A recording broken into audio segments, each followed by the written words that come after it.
News 28 मराठीमध्ये आपले स्वागत आहे। आजच्या मोठ्या बातम्यांबद्दल बोलूया। साल्हेर परिसरातील तुपविहीर, पायरपाडा, महारदर गावांतील धरणे गाळाने भरली, पाणीटंचाईची समस्या तीव्र।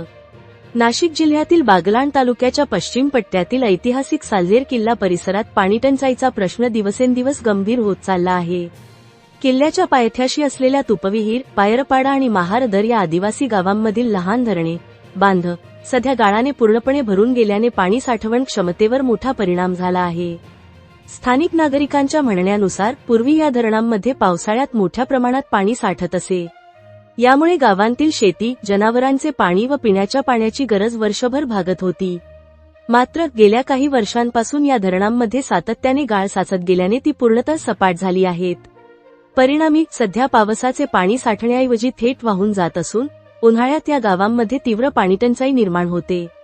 विशेषतः तुपविहीर, पायरपाडा आणि महारदर या डोंगराळ व आदिवासी भागात पाण्याची उपलब्धता कमी झाल्याने नागरिकांना लांब अंतरावरून पाणी आणावे लागत आहे।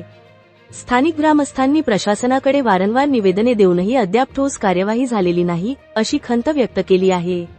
साल्हेर किल्ल्याला पर्यटनस्थळ म्हणून विकसित केले जात असताना पायथ्याच्या गावांतील मूलभूत सुविधा दुर्लक्षित राहिल्या आहेत, असा आरोपही नागरिकांनी केला आहे।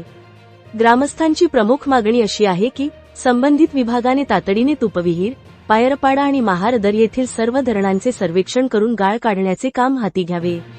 तसेच जलसंधारणाच्या उपाययोजना राबवून भविष्यात अशी समस्या निर्माण होऊ नये यासाठी कायमस्वरूपी नियोजन करावे। याशिवाय मनरेगा, रोजगार हमी योजना अंतर्गत या कामांना प्राधान्य देऊन स्थानिकांना रोजगार उपलब्ध करून देण्याची मागणीही होत आहे।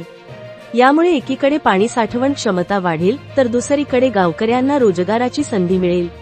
साल्हेर परिसरातील या गावांमधील धरणांची दुरवस्था आणि वाढती पाणीटंचाई लक्षात घेता शासनाने तातडीने लक्ष घालून गाळ काढण्याचे काम हाती घ्यावे, अशी एकमुखी मागणी आता जोर धरत आहे। संवाददाता अशोक शिंदेची रिपोर्ट।